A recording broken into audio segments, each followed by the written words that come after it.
Now, the slow growth in veganism, but the steady growth all the same, and the debate about the ethics of farming animals is nothing if not divisive, particularly in this country. Despite the fact that a small minority of people can be described as totally vegan, the Go Vegan World campaign, which includes extensive advertising posters on billboards and in newspapers, not only here but in the UK and further afield, has grabbed a lot of attention in recent times. Go Vegan World began 3 years ago on World Vegan Day here in Ireland, and it's run by Sandra Higgins, who owns the Eden Farmed Animal Sanctuary in County Meath, and she's with me in studio. Sandra, good morning to you. Thanks for coming in. How do you define veganism? Veganism is the belief that it's wrong to inflict unnecessary harm on other animals. All our use of other animals is unnecessary, and all our use of them harms them.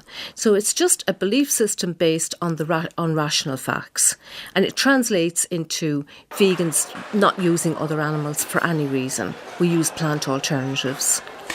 So it includes obviously not eating meat or dairy. What about honey? Consumption of honey? No, it's not about so much about the individual ways that we use them. We see other animals as equally sentient beings who have feelings and who value their own lives. So we don't use them for anything. So we don't use them for entertainment like horse racing. We don't use them for clothing in wool or leather or silk. But even if it comes naturally to bees, obviously, to produce honey, it comes naturally to horses to run. For example, and I take your point in relation to horse racing. That is a divisive issue, and there are people for and against it. But just going back to the issue, is there a line at any stage? And the reason I ask about honey is, do you equate bees, to sheep, cattle, and so on? It's not so much about equating one species with another, so much as examining how that species live and the value that they have on their lives and their work. So if you take the example of bees, they don't gather honey for humans. They gather honey to feed themselves.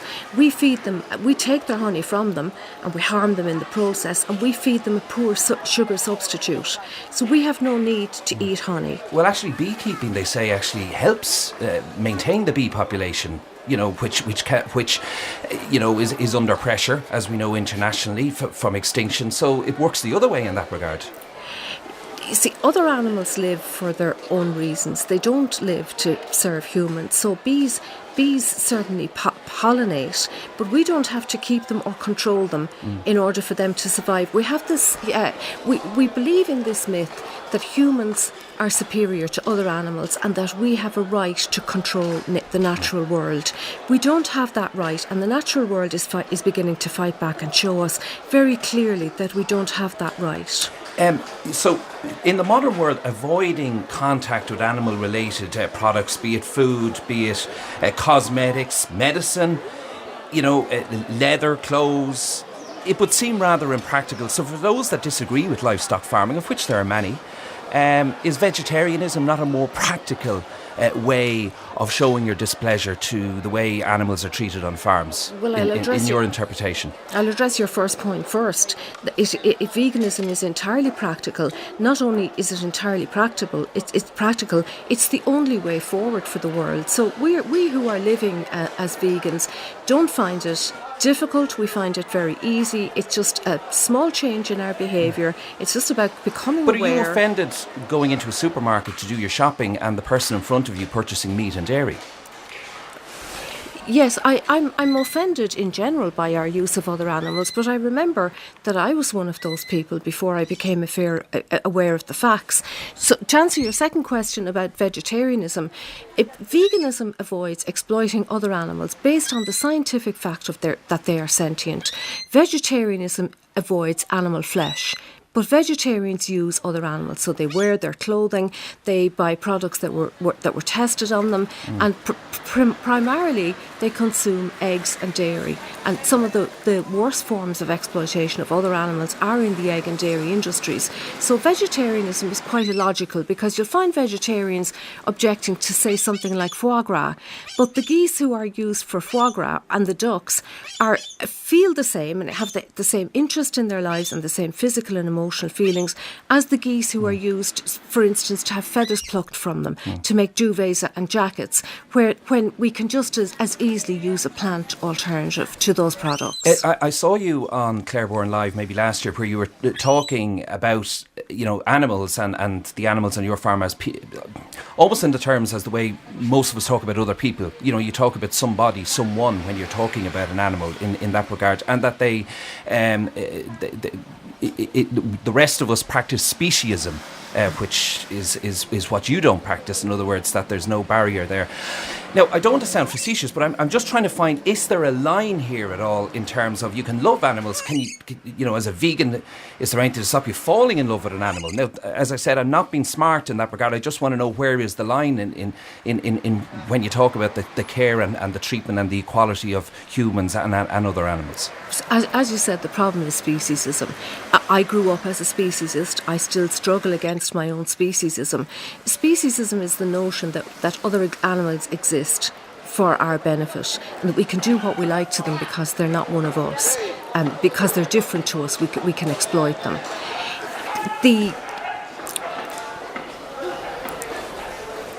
Veganism is about recognising the fact that they are sentient, and because they are sentient, we don't use them.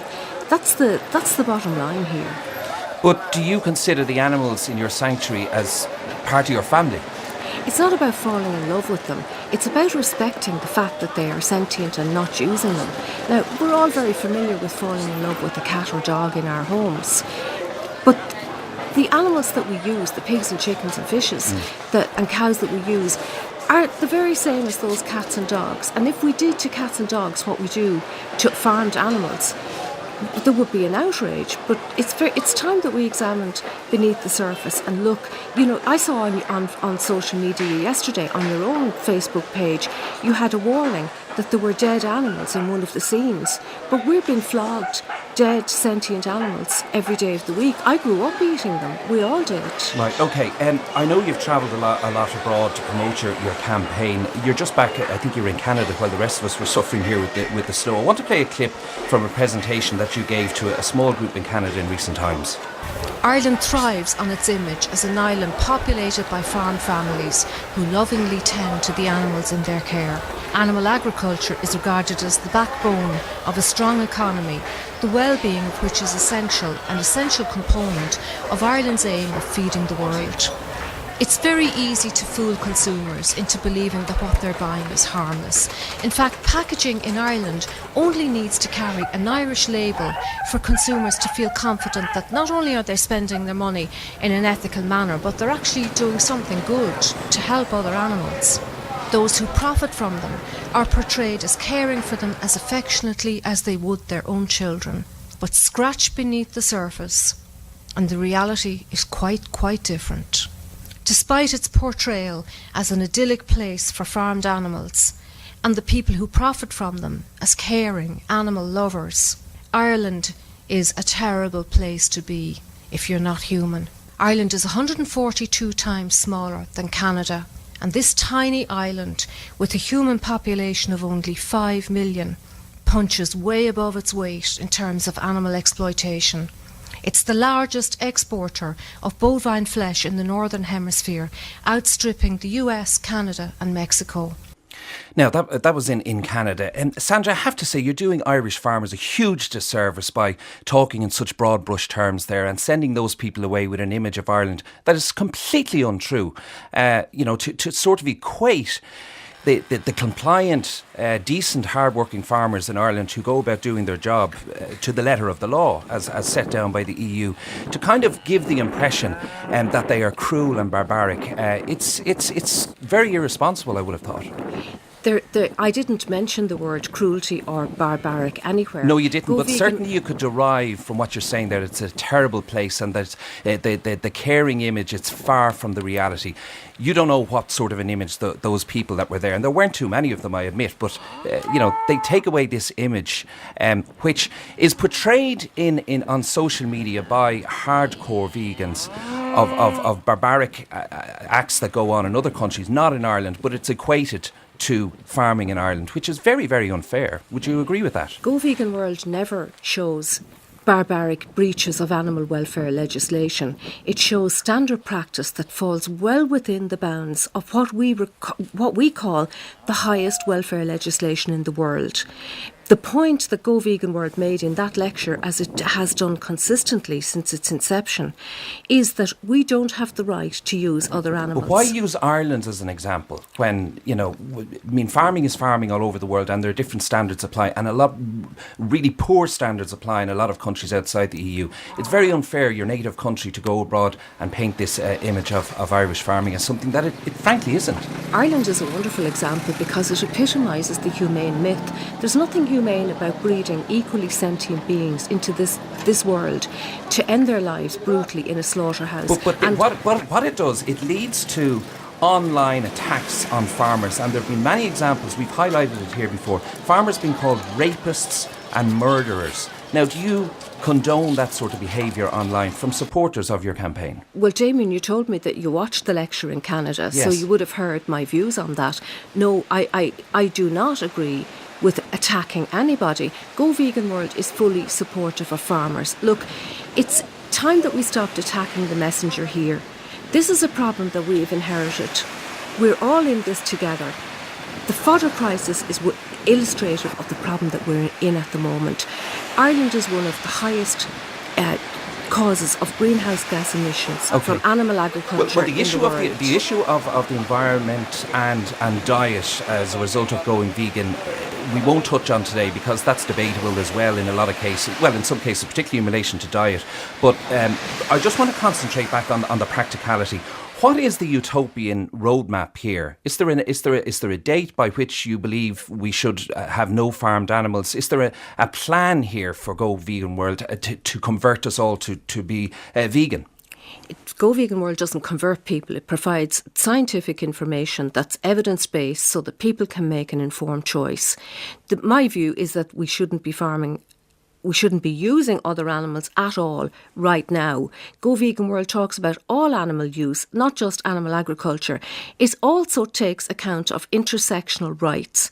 Farmers are not the ones who are profiting from animal agriculture. They have a tough life. Most of them are vastly underpaid. They have very high rates of...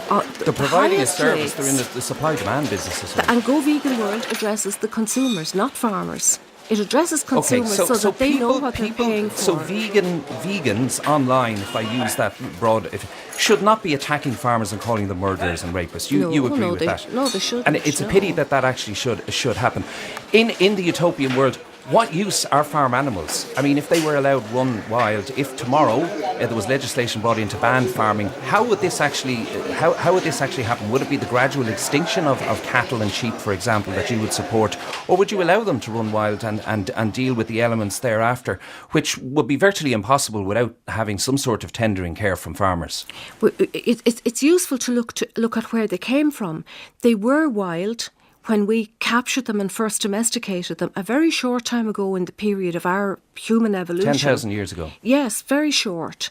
We're evolving for 2 million years. But take it to now. So if tomorrow farmers left the animals to their own devices, do you not see the problems that would create for the animals themselves to try and fend for themselves in the wild? And look at the winter we've just had. Who would shear the sheep? Who would tend to sick calves, etc., etc.? Farmers breed animals to meet the demand for animal products, and that demand is created by that very industry. We see that all over their literature. How do you wind down livestock farming? Is what I'm asking. I'm trying to explain it to you, Damien. The animals are bred to meet the demand. As the demand decreases, which it is rapidly at the moment, the number of animals bred will decrease. And let's face it, even if everybody stopped farming animals right now, because they're selectively bred into bodies that virtually imprison them, causing... So we'd make them extinct, is what you're saying. It's the only way. Yes. Right, okay. They're already extinct. They became extinct when we domesticated them and selectively bred them. Okay, finally, a lot of people want to know, where are you getting the money? Because it costs, I'm sure, hundreds of thousands, if not into the millions, the advertising that you've done over the last 3 years on billboards in the UK, in London, on the underground, on buses, in national newspapers. Who's backing you? Go Vegan World is funded by our donors who share our vision for a peaceful vegan world. Are they Euro Million winners? It is grassroots organisation that punches well above its weight. Well, in it certainly terms would of, seem disproportionate, the amount of people that support veganism and the amount of money that you're spending on advertising. I'll tell you what's disproportionate. Is to spend $500,000 on the Origin Green video for Bord Bia to have 70 million go back of a PR budget. Okay. I can't compete with the budget that animal agriculture has. But have you to big advertise donors that its will benefit from products. veganism behind you? None of, Any corporate donations? Look, none of us are benefiting financially from veganism. We don't stand to gain. The only thing that we ask for is that animal rights are respected. We are not profiting from this. Things change when you look at the world differently. As populations grow, their need for food does too. So our farmers and food producers are responding with what's right beneath our feet. Through Origin Green, they're coming together to produce food as sustainably as possible within a viable industry in a way that's more respectful of local communities and our natural environment. Visit origingreen.ie to find out more about Ireland's pioneering approach to sustainable food production using the power beneath our feet. It makes me laugh because we are facing a bill of 500 million in fines for greenhouse gas emissions. You're going to tune off now because I'm dealing with your organisation. The greenhouse gas emissions, yes, of which animal agriculture is the biggest contributor. And the EU are going to fine us. And you're asking me about the scrappy bit of a budget that I have in comparison to what animal agriculture has. That's laughable. I'll say it again. Our donors sponsor us because they share our vision. They share our vision to support farmers to have a better income, a better standard of living, a more secure future for their children. We're in the middle of the sixth extinction. Anybody who's trying to expand their farm is going to leave a disaster behind for their sons and daughters. They won't be leaving a thriving business. They'll be leaving a disastrous landscape. OK, we're going to leave it there. Sandra Higgins, thank you very much indeed for coming in and joining us this morning. The founder and running Go Vegan World and Go Vegan Ireland and the Eden Farmed Sanctuary as well in County Meath. Thank you very much, Sandra Higgins.